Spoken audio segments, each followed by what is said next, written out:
Assalamualaikum warahmatullahi wabarakatuh. Selamat malam Insan Budi, selamat malam Jumat. Selamat datang di Nightmare Side Testy Mystery.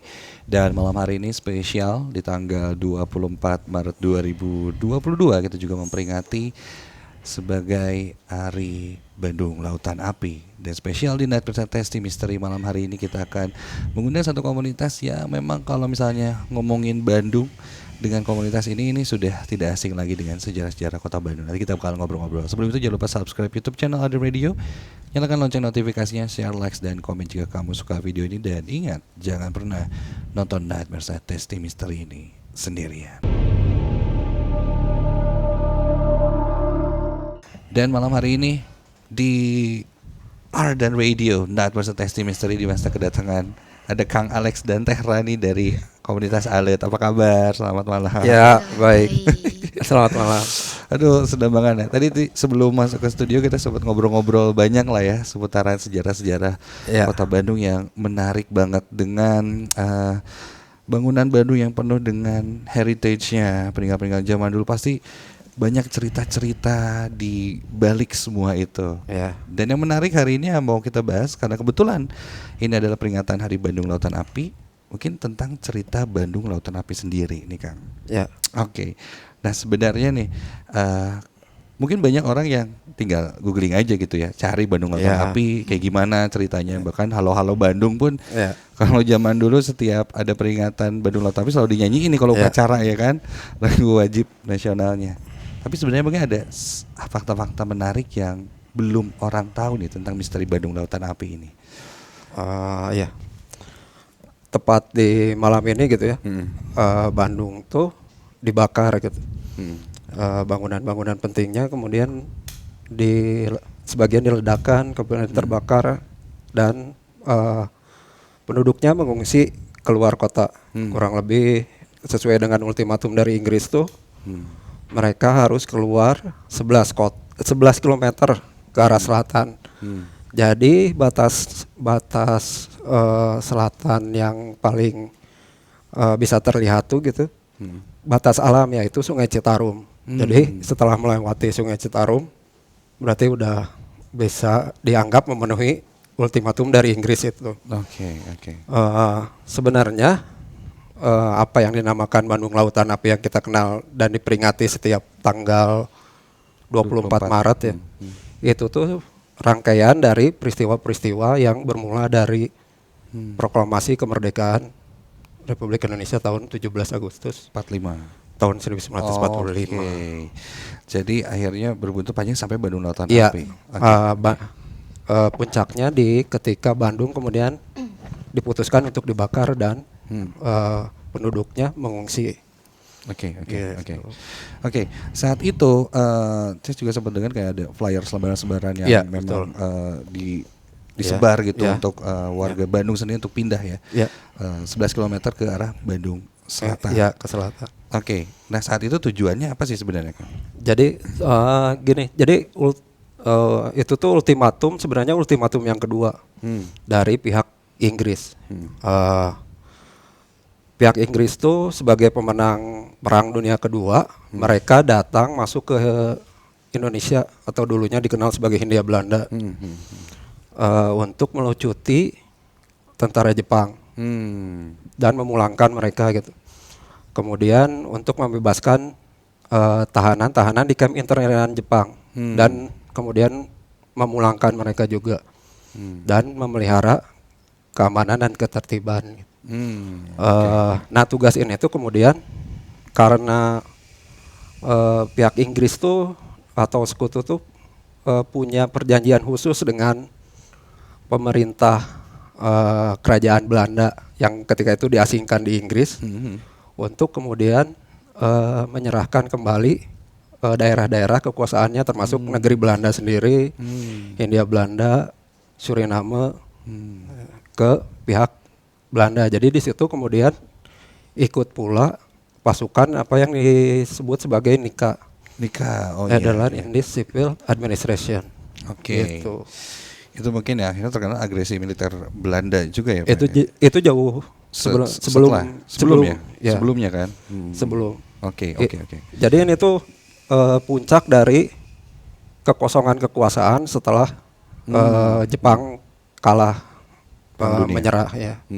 Oke. Sekutu tuh baru masuk sekitar bulan September. Nah, di sekitar kekosongan itu tuh banyak kejadian-kejadian dan terutama pihak-pihak pemuda gitu yang mengambil langkah cepat gimana sih kita harus menjaga kemerdekaan ini. Di antaranya yaitu mereka berusaha melucuti tentara Jepang gitu untuk mempersenjatai diri mereka.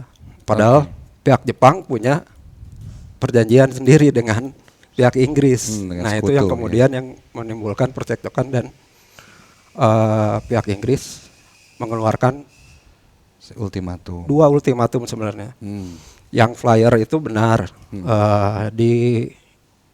disebarkan, kalau saya baca di beberapa sumber tuh sore hari tanggal 23 Maret.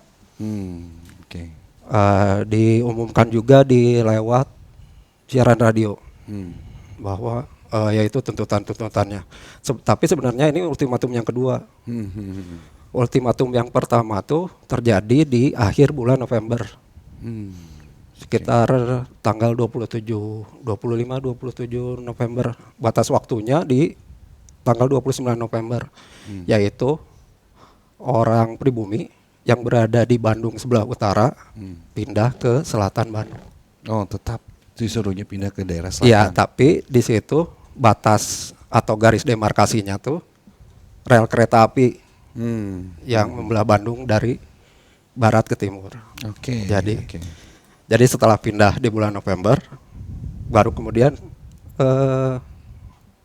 muncul lagi ultimatum yang kedua, yaitu harus mundur lagi 11 km ke selatan. Oke. Akhirnya ada inisiasi atau inisiasi untuk membakar Bandung itu Kang ya. Saat itu mungkin dari beberapa referensi di buku-buku itu adalah kita mengenal tokoh Muhammad Toha dan Muhammad Ramdan di situ ya. Sebenarnya inisiasi akhirnya Bandung dibakar, dan pertama kali yang terbakar di Bandung itu di mana sih? Soalnya kalau kita lihat apa ya? Mungkin dulu orang nyangkanya kan Bandung lautan api. Bandung tuh kan kayak dibakar gitu, jadi lautan api. Jadi lautan api gitu tapi kan. Tapi kayak kenapa sih kita masih bisa menjumpai bangunan-bangunan lama yang tetap ada di kota Bandung gitu. Jadi banyak pertanyaan juga sih yang masuk ke komunitas alit gitu. Katanya Bandung jadi lautan api, tapi kok bangunannya banyak masih ada yang masih ada gitu. Jadi sebenarnya terus kenapa Tugunya harus di Tegalega gitu kan? Iya kan? Apakah memang pertama kali dibakar di sana kah? Atau ada apa? Nah ini mungkin ya banyak belum tahu. Ya, jadi kalau dengan tokoh Muhammad Toha dan Muhammad Ramdan itu tuh justru terjadi setelah peristiwa Bandung Lautan Api. Itu tuh Muhammad Toha dan Muhammad Ramdan tuh dikaitkan dengan meledaknya gudang misiu di Dayakolot. Sampai ada tugunya juga kan? Ya, ada tugu dan itu tuh lubang bekas ledakannya itu, yang kemudian sekarang jadi kayak danau lah ya. Danau kecil. Ya. Itu tuh terjadi bulan Juli tahun 1946. Jadi Justru setelahnya. Dan ini pun ya masih ada kontroversi gitu ya, banyak kontroversi siapa sih Muhammad Hatta sendiri, Muhammad Toha sendiri, seperti apa sih rupanya gitu. Dan itu sempat jadi polemik yang cukup ramai gitu, bahkan dibahas di surat kabar lokal lah. Ada yang ngaku, oh ini saya punya fotonya, ceritanya seperti ini. Alit sempat menjumpai beberapa veteran gitu, ada yang bisa menceritakan versi dia tentang sosok Muhammad Toha seperti apa gitu. Justru itu kejadian peledakan itu tuh justru setelah setelah, bukan di Bandung Lautan Api. Kalau dari pihak pejuang itu tuh kan secara heroik diledakan oleh Muhammad Toha. Tapi kalau dari pihak Belanda itu menyatakan bahwa itu terjadi kecelakaan gitu. Jadi ada human error, kesalahan manusia, dan sehingga menyebabkan gudang misiu itu meledak. Dan ya mungkin yang saya pernah dengar juga jasadnya Muhammad Toha juga tidak pernah ditemukan gitu kan. Oke. Nah, untuk Bandung Lautan Api sendiri nih Kang. Nah, inisiasinya mungkin tahu nggak pertama kali dibakar spotnya tuh di mana dan sampai akhirnya itu kan batas ultimatumnya tuh pukul 00. Jadi peralihan dari tanggal 24 ke tanggal 25. Itu tuh sudah direncanakan sejak ultimatum itu tuh udah diberitahukan ke pemerintah Indonesia gitu, diterima oleh Perdana Menteri Syahrir. Syahrir kemudian memanggil pihak-pihak berwenang militer yang berada di Jawa Barat. Itu memanggil Jenderal Didi Kartasasmita sama Panglima Divisi 3 yaitu Abdul Haris Nasution. Tanggal 23 tuh Pak Nasution tuh ke Jakarta. Baru kembali ke Bandung pagi hari tanggal 24. Kemudian dia dari Jakarta tuh diperintahkan untuk mematuhi ultimatum dari pihak Inggris. Tapi kemudian ketika siang hari lah dia menerima telegram dari markas besar tentara di Jogja untuk mempertahankan setiap jengkal Bandung. Nah, dua perintah yang bertentangan ini itu kemudian dirapatkan gitu dengan bawahan-bawahannya. Nah, dalam pertemuan yang emosional itu tuh beberapa bawahannya tuh mengusulkan ada yang mengusulkan kita bertempur aja sampai titik darah penghabisan gitu. Perang Ada yang mengusulkan ya udah kita bakar aja dan kita ledakan terowongan air di Raja Mandala di Sungai Citarum gitu agar si Bandung tuh jadi lautan air dan lautan api. Bahkan rencana seperti itu ya akhirnya diambil tengah-tengahnya gitu bahwa kita akan meninggalkan Bandung tapi kita membuat semacam pernyataan gitu dengan membakar gedung-gedung yang dianggap penting. Kita bumi hanguskan aja biar nggak digunakan oleh pihak musuh gitu. Oke. Nah, itu tuh direncanakannya pukul 00 gitu ya. Ada yang udah dipasangi dinamit, ada yang udah siap diledakan gitu. Tapi ya itu lagi-lagi kan masih terlalu awam gitu ya, belum menguasai teknologi. Ada yang kemudian terlalu cepat meledakannya gitu. Ada yang kesaksian bahwa itu baru pukul 10 gitu atau jam 8 gitu udah terdengar satu ledakan di sekitar alun-alun dari situ. Sementara yang lain kan nggak punya jam tuh barang yang mewah gitu saat itu. Jadi ketika mereka mendengar satu ledakan, ini ledakan mungkin saling ngelihat dulu gitu. Ya teh geus dan.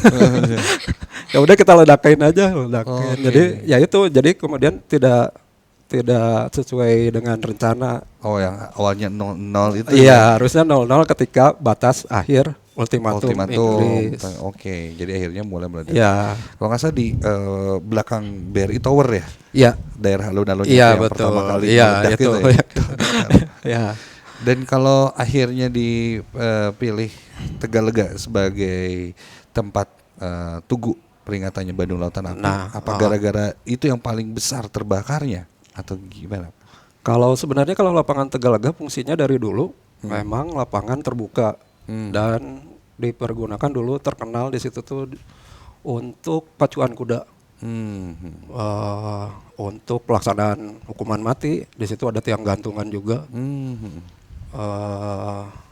Jadi sebenarnya nggak terlalu punya kaitan yang sangat erat sama Bandung Lautan Api. Tapi dalam beberapa informasi ya di situ pihak pejuang meletakkan artilerinya. Jadi pihak pejuang tuh saling membalas gitu dengan pihak Belanda dan Inggris.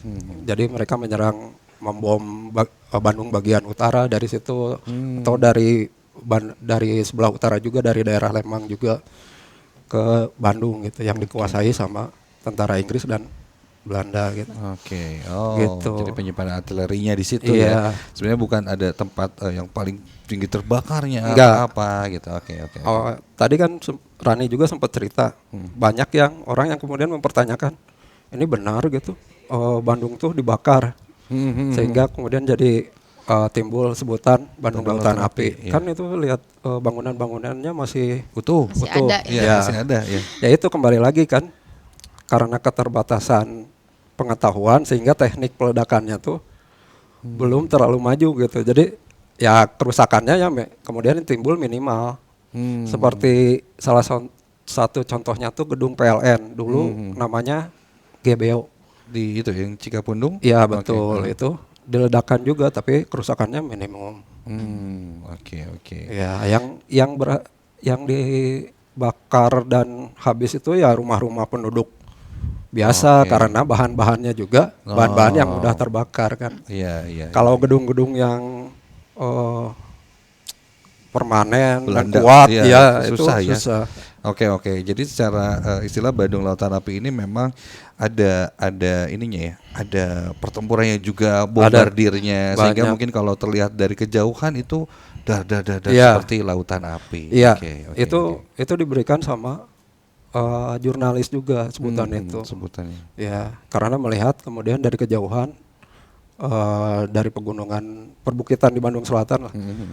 Ketika malam hari itu ya Bandung memang terbakar dari ujung barat sampai ujung timur gitu. Gitu. Dan dengan perlawanan para pejuang juga ya akhirnya terlihat terbakar. Itu masih menurut dicatat juga sampai pagi hari tanggal 25 tuh ya asapnya masih kelihatan. Masih ada yang dibakar juga gitu. Itu. Wow. Wah, ini luar biasa sih kalau ngomongin Bandung ya. Selain punya berbagai macam cerita-ceritanya, salah satunya Bandung Lautan Api yang tadi sempat kita dengarkan. Jadi ada fakta-fakta terbaru mungkin yang baru kamu tahu, ternyata tugunya itu kenapa ada di sana. Terus bagian mana yang pertama kali meledak sampai akhirnya disebut Bandung Lautan Api, ini sebuah informasi yang sangat luar biasa. Dan semoga ini menjadi salah satu hal yang baru ya untuk insan muda yang lagi nonton Nightmare Testing Mystery. Nah, ngomongin Nightmare Testing Mystery, nah setelah sejarah pasti kita harus ada misteri-misterinya sedikit nih. Saya sempat tadi dikasih link untuk beberapa artikel yang satu artikel yang pernah dibuat ya sama Kang Alex seputaran tentang misteri-misteri. Wah, satu di Bandung nih Kang nih ya. Atau Teh Rani sendiri nih punya cerita-cerita apa nih? Sedikit deh yang serem-serem nih. Ini kan secara nih kalau komunitas alit ini kan sering datang ke tempat-tempat yang bersejarah ya, gedung-gedung tua yang memang asli Bandung. Nah, ini ada pengalaman apa nih kalau yang serem-serem nih sekarang maksudnya ya? Jadi part serem-seremnya ya sekarang. Boleh. Jadi karena komunitas alit ini kan sudah konsisten sejak tahun 2000-an, awal tahun 2000-an walking tour sejarah gitu ya. Jadi udah banyak banget tempat-tempat di Kota Bandung. Aku pribadi ikut komunitas alit itu tahun 2019. Jadi masih relatif baru sebenarnya gitu. Cuma sepanjang dari perjalanan ini suka ngedengar sih cerita dari teman-teman juga gitu. Apa nih yang menyeramkan, yang serem di mana? Kalau aku pribadi kan lebih ke perencanaan untuk kegiatan-kegiatan di komunitas alit gitu. Kayak contohnya kita tuh pernah bikin urban legend gitu. Jadi tour tentang urban legend tapi kan malam hari. Kan kalau biasanya kita tuh selalu pagi hari ya. Di weekend gitu. Kalau sekarang tuh malam hari gitu. Jumat. Terus datang ke tempat-tempat yang dianggap seram lah atau memiliki kisah mistis gitu. Tapi yang kita sajikan tuh justru kayak fakta sejarah di balik cerita-cerita mistis itu gitu. Jadi kayak lebih ke menceritakan sejarahnya gitu kan, karena itu juga berkaitan dengan bangunan-bangunan yang lama kan gitu. Terus untuk beberapa teman tuh memiliki pengalaman-pengalamannya sendiri, kayak misalnya kan ada yang teman-teman yang sensitif, contohnya kayak kenapa ya kalau misalnya kita ke sana kayak ada yang merhatiin kita banget gitu. Dia jelasin kayaknya ini gini. Aku kan nggak bisa lihat ya, jadi gitu ya cuma ayo. Terus juga beberapa teman kan motret kan, bebas untuk mendokumentasikan selama kita di sana. Terus pas ngirim dokumentasinya tuh kalau misalnya si cahayanya tuh diterangin itu terlihat memang ada beberapa yang ketangkep gitu. Terus pas di sana juga ada beberapa, kan kita tuh selalu rombongan dan kalau misalnya mau kemana-mana tuh kan explore tuh boleh. Ini kan kebetulan berkunjung ke satu bangunan yang cukup luas gitu. Nah ketika explore itu boleh asalkan harus izin dari didampingi kan. Sementara ada satu orang tuh yang dianya beda sendiri, terus setelah ditelusuri terus dia ada di salah satu ruang gitu. Kemasukan dia nggak ternyata dia sendiri ke sana gitu. Terus juga ini kemarin banget sih ceritanya. Gimana? Kita kan memang mengunjungi bangunan-bangunan tua ya di Kota Bandung. Nah ke salah satu bangunan, terus bangunannya memang sepi sih, tapi kita ke sana tuh karena memang mau mengunjungi bangunan itu gitu buat tanya-tanya juga. Terus kalau teman tuh explore ke belakang, kalau aku tuh nanya dulu ke warga gitu kan, ke depannya ini kok sepi ya sekarang. Katanya udah lama, udah sebulan lebih ditinggalin.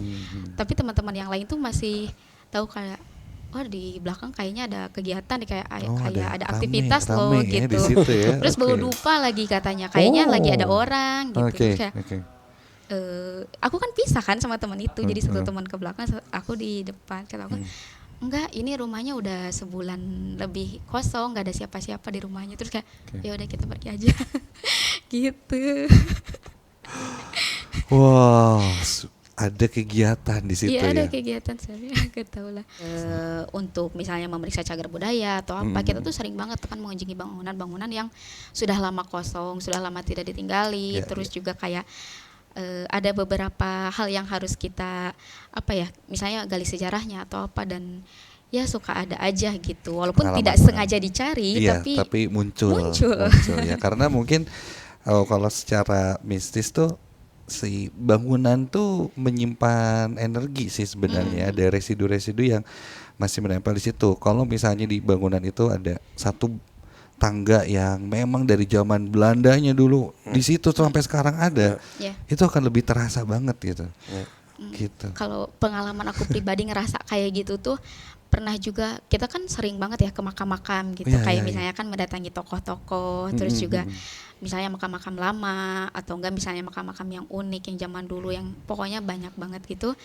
Terus di salah satu spot aku ngerasa kayak kita tuh kan makamnya itu luas gitu, ada tanaman, ada apa juga banyak gitu, ruang terbuka, tapi aku ngerasa kayak crowded aja gitu. Napas aku jadi engap kayak gitu ya, berat. Kok kayak kita tuh itu kayaknya itu tahap-tahap bentar lagi mediasi loh.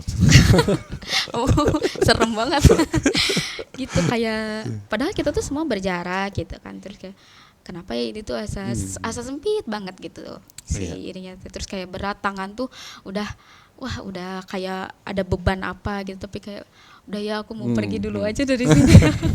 Jadi memang kadang beberapa orang yang cukup sensitif atau bisa dibilang ya indigo mungkin ya dan lain sebagainya, ketika datang di satu tempat dia punya experience masing-masing. Ada mungkin yang sampai bisa flashback gitu, sampai kayak bisa melihat ini dulu nih kayak begini nih gitu ya keadaannya. Pernah ada yang meninggal di sini.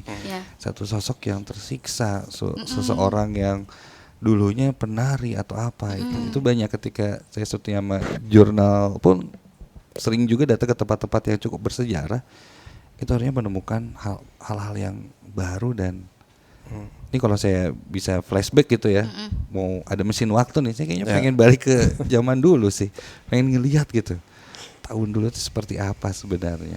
Karena ya 350 tahun Belanda di Indonesia ini bukan main kan. Maksudnya pasti ada kalanya mereka sendiri tinggal bersama bareng-bareng gitu, kehidupannya gitu kan. Bahkan mereka ingin membuat Eropa kecil di sini.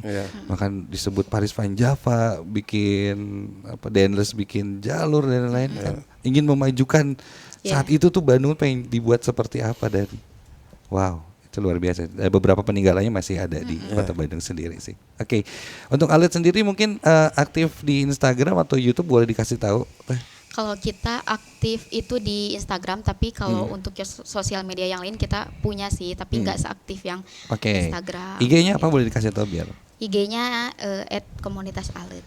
Oke, nah ini kalau misalnya Insan Muda pengen ikut komunitas alit itu bisa nggak sih ikut turnya itu ada, tinggal hubungin aja berarti ya? Boleh. Jadi kegiatan kita tuh untuk umum, jadi untuk teman-teman dimanapun itu boleh banget ikutan komunitas alit.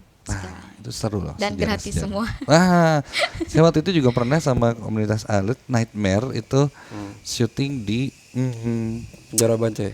Iya penjara Bancai. Benar penjara Bancai itu menarik sih di belakang yang penjaranya. Dulu Insinyur Soekarno ya di situ terus dapat surat-surat dan lain-lain itu menarik sekali. Kang mungkin terakhir nih Kang Alex nih untuk Insan Muda yang lagi nonton nih pesan-pesannya deh untuk Insan Muda terutama untuk hal-hal yang bersejarah untuk Bandung. Pesan-pesan tertentu. Mungkin kalau yang berkaitan dengan Bandung Lautan Api kita tanpa menyadari gitu kita sebenarnya bisa melakukan walking tour sendiri gitu.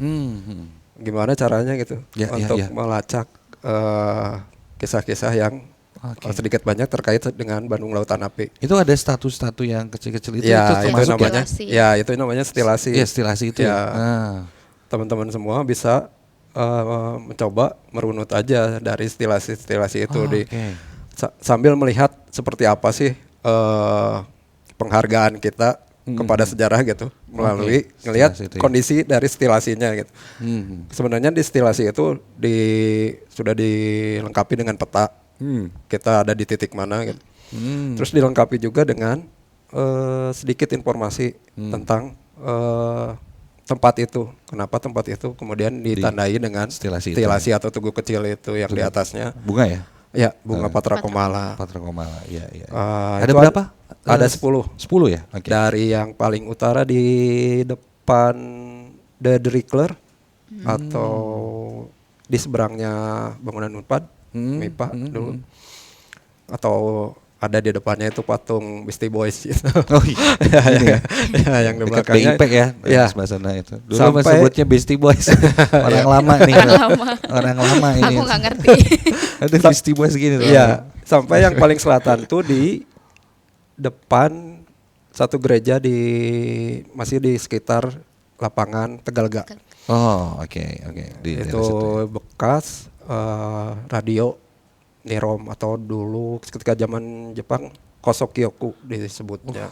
Di situ di Bandung radio yang awal menyiarkan berita dan membacakan proklamasi kemerdekaan Indonesia.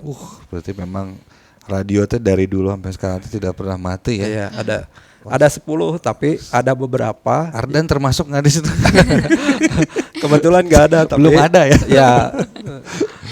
Tapi ini kan kalau Ardan sih bagian dari Bandung Utara itu. Nah, kalau dari sisi orang Belanda melihat rangkaian peristiwa revolusi Indonesia dari mulai kemerdekaan sampai puncaknya kalau di Bandung tuh di peristiwa dibakarnya Bandung tanggal 24 Maret 1946 itu mereka menyebutnya masa bersiap gitu. Masa bersiap. Karena orang-orang Indonesia tuh kan semua kemudian turun sangat antusias membentuk milisi pasukan-pasukan. Jadi mereka selalu bilang siap gitu. Siap. Nah, orang Belanda tuh cuma ngedengar itunya, mereka sebutnya itu masa bersiap. Bagi mereka ini masa yang bagi mereka tuh bebas dari mulut cengkraman harimau masuk ke mulut buaya gitu. Jadi mereka udah ditahan di kamp interniran. Ketika mereka coba kembali ke tempat mereka tinggal dulu, mereka kemudian mendapatkan perlakuan yang sikap yang memusuhi gitu dari orang-orang di sekitarnya. Jadi ada orang yang kemudian memanfaatkan keadaan dengan melakukan penculikan, bahkan pembunuhan dan perampokan banyak lagi. Jadi memanfaatkan momentum masa-masa yang kayak gitu juga ada ya? Karena kekosongan kekuasaan. Oh iya, berarti sampai akhirnya 1 tahun kemudian baru ada si agresi ya? Iya. Militer tahun 47 ya? Yang itu yang mungkin Surabaya ya kalau nggak salah ya. Kalau Surabaya masih di bulan November. Masih November ya. Mana tuh? Ada nih peperangan. Saya ada satu akun YouTube yang saya lihat itu referensi dari Belandanya sendiri ya. Itu menarik, saya lupa apa itu. Ya itu tuh ada agresi militer Belanda. Pertama agresi militer Belanda kedua itu ya. Yang kemudian ya puncaknya ya kemudian di pengakuan kedaulatan di Indonesia. Ya. Konferensi Meja Bunda. Nah, ya itu maksudnya itu tahun 47 ya. Sampai Januari 48. Ya, pesannya sih bisa mulai mengenal kota di mana kita tinggal gitu ya. Ya itu sih. Pesannya sih sederhana aja. Kan kalau kita nggak akan mungkin sayang sama kota kita kalau kita nggak kenal kota di mana kita tinggal gitu. Tak kenal maka tak sayang gitu ya. Mudah aja gitu. Kita mungkin mudah berfoto di depan bangunan cagar budaya Gedung Sate di Braga. Tapi kan kita nggak pernah tahu cerita khususnya gitu. Sehingga bagi orang yang nggak tahu tuh ya Gedung Sate itu cuma untuk tempat berfoto.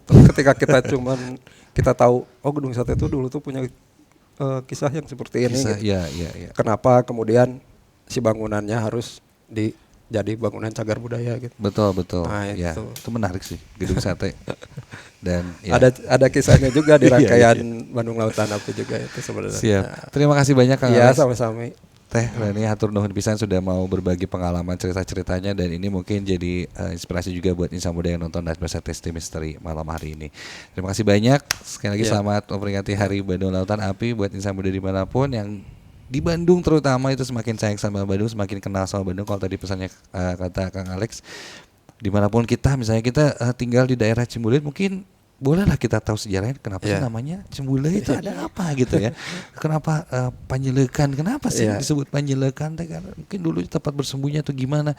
Nah, itu jadi hal yang menarik. Mungkin dari sekarang bisa mulai jas merah ya, jangan sampai melupakan sejarah, tetap ya.